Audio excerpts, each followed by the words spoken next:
Lawmakers on both sides of the aisle are getting closer to striking a deal on police reform. The bill could lead to a sweeping overhaul of the system across the U.S. Negotiations ramped up following Friday's indictment of 4 former Minneapolis police officers involved in the murder of George Floyd. Both parties have recently come to a compromise on several key issues. That includes eliminating the use of no-knock warrants and chokeholds during an arrest. However, there are still several issues to be addressed before the measure is passed. The Wall Street Journal recently explored Congress's ongoing efforts, reporting that there's some bipartisan agreement on key issues. Sadie Gurman co-wrote that piece, and she covers the Justice Department for the Wall Street Journal. Sadie, welcome. Thanks very much for being with us. So after stalling in the final months of the Trump administration, discussions seemed to be gaining momentum. What changed, and where do negotiations currently stand? Well, you had a couple of key events that brought this issue back up into the forefront. And the first was the state murder conviction of Derek Chauvin for killing George Floyd. That forced the issue back into the forefront on Capitol Hill. And then more recently, just a few weeks later, we had the indictments federally of 4 officers, including Derek Chauvin, in that same case. So that has sort of revived the issue. It is also nearing the 1-year anniversary of George Floyd's death. That's May 25th. The president has urged Congress to act before then. And so all of these issues are sort of coming to the head at the same time.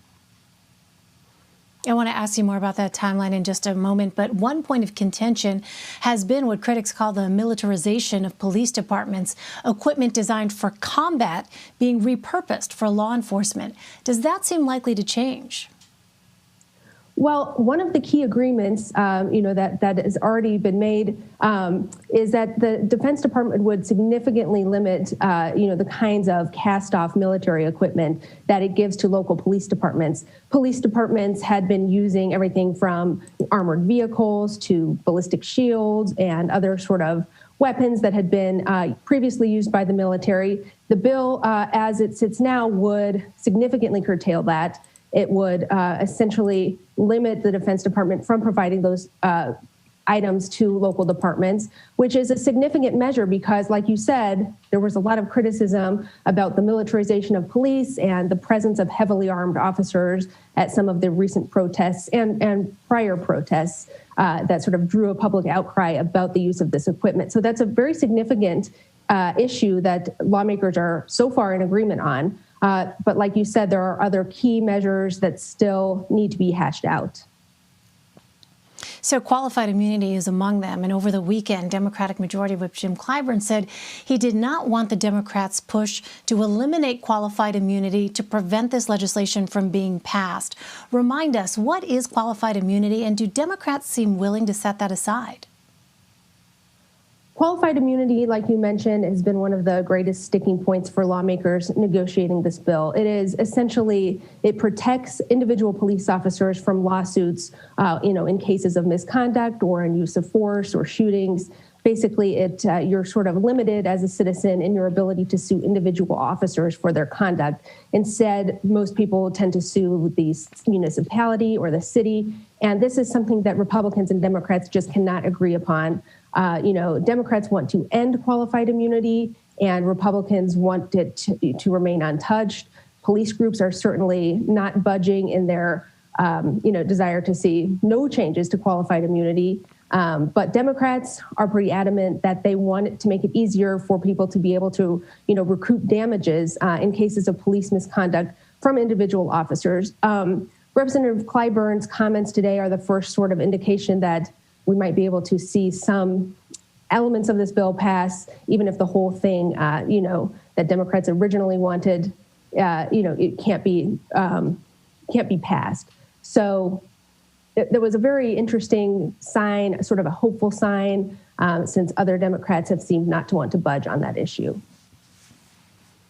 You mentioned a moment ago the timeline here. President Biden is calling for Congress to pass police reform legislation before May 25th. And as you mentioned, that date marks 1 year since the murder of George Floyd. How likely, Sadie, is this timeline? Well, that's just a couple of weeks away. And so, the people that we had talked to basically cautioned us that this was not final. There was certainly not an agreement, and things could change at any time. So it is still pretty unlikely that they will meet that May 25th deadline. But it is significant progress, and we could see some changes and certainly a greater conversation about this in the weeks ahead.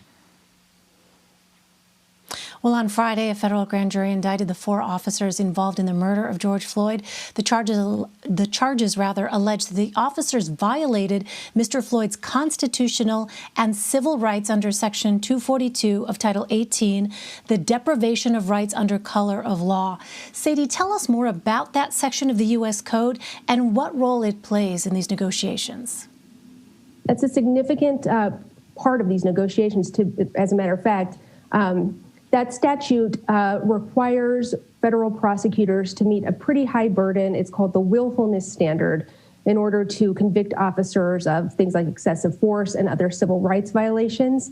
It is a high standard that has made prosecuting these types of cases in the past challenging for prosecutors. And what Democrats want is to lower that standard to recklessly or knowingly. And while that may seem like a minor distinction, when it comes to law enforcement, that is pretty significant. The Justice Department has actually discouraged Democrats from making any sort of sweeping changes to that 242 statute, and it has instead proposed its own set of more minor changes, sort of delineating different aspects of that statute. So that is another area where we are not likely to see agreement between Republicans and Democrats. Republicans have said they do not want to lower that standard. It is also a standard that's been upheld by the Supreme Court. So the significance of charges in that case is directly tied to sort of, where things stand in the police reform bill. All right, and May 25th, that time frame you mentioned, just a couple of weeks away. Sadie Gurman, Sadie, thank you very much. Thank you.